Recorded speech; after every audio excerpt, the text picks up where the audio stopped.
Good afternoon. My name is Tony Fang from Memorial University. Today I'm going to talk about employer perception towards labor skill shortages and hiring newcomers, international students, Atlantic provinces, based on a survey of more than 800 workplaces in Atlantic region. So the first, employers hiring activities. So if you see the chart on the left, we see the organization changes in sales, revenues, and highly correlated with change in employment.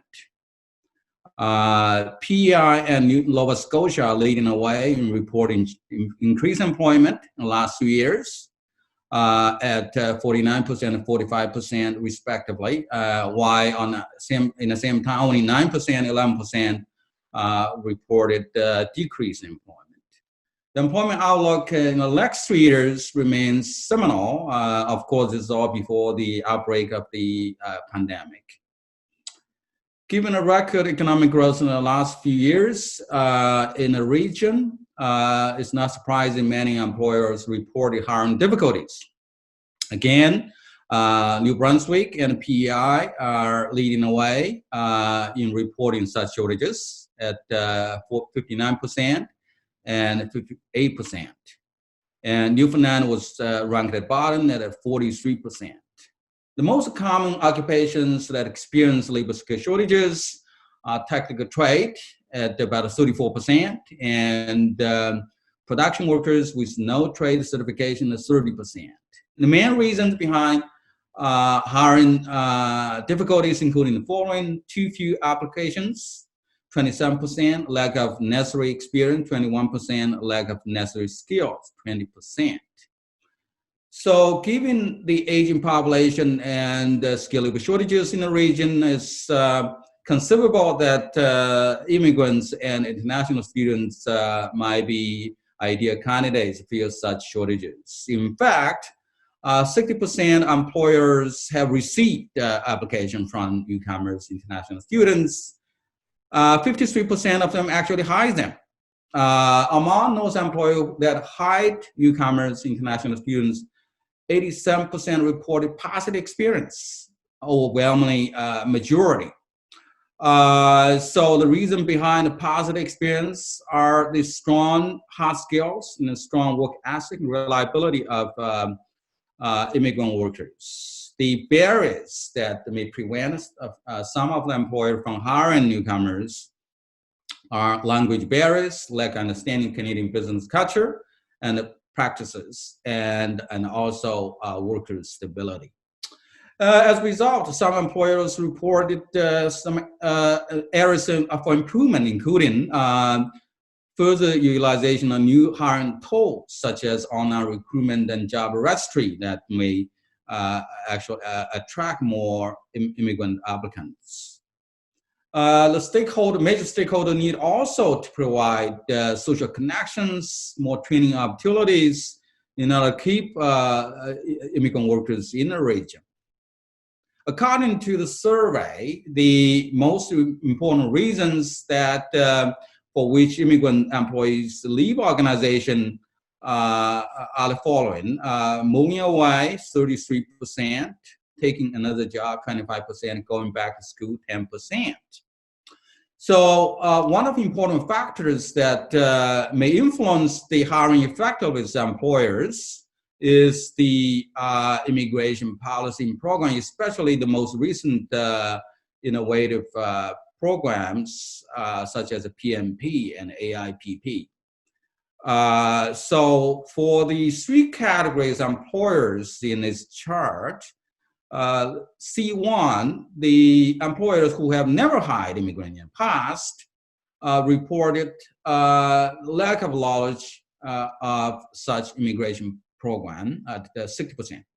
So this rate actually dropped considerably for those employers who have actually hired immigrants to about 35%. For those employees who not only hired but also helped employees to become permanent residents, that rate is as low as 12%.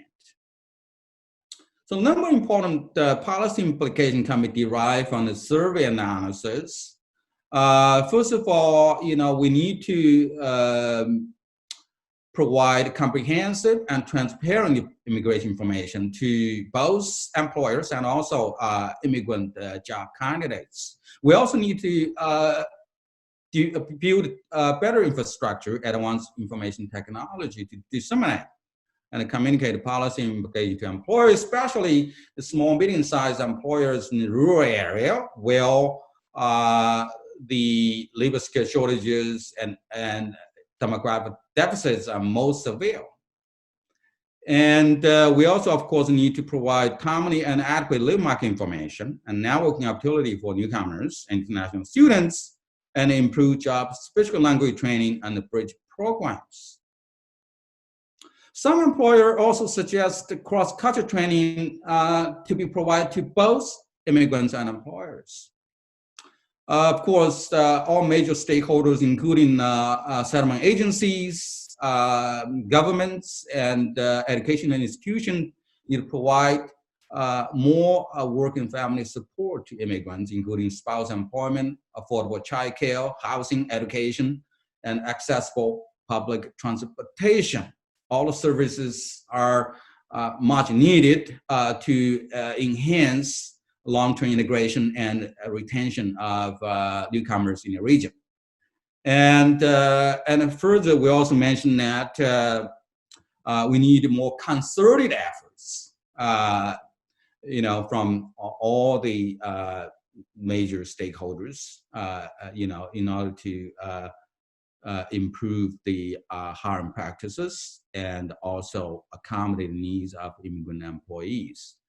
Let me just spend a minute or so talking about the dramatic change of the labor market after pandemic in the region and future challenges and opportunities for immigrants' immigration policies. First of all, from official statistics, we see a dramatic increase in employment in the region to about 170,000 job loss in April and amount to about unemployment rate to about 13%.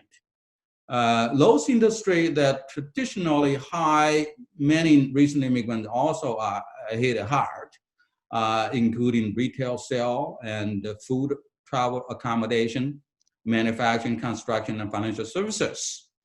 However, there are also bright spots. Professional, scientific, technical services, which is a fast-growing sector for immigrants' employment in recent years, are somehow shattered from the crisis due to increasing and changing demand for remote work arrangements. So finally, stakeholders need to work closer than ever after the pandemic, in order to eliminate employment barriers and employment discrimination against immigrant workers, and to provide transparent and sufficient labor market information to ensure high quality job search and also long-term economic integration retention in the region. Thank you very much.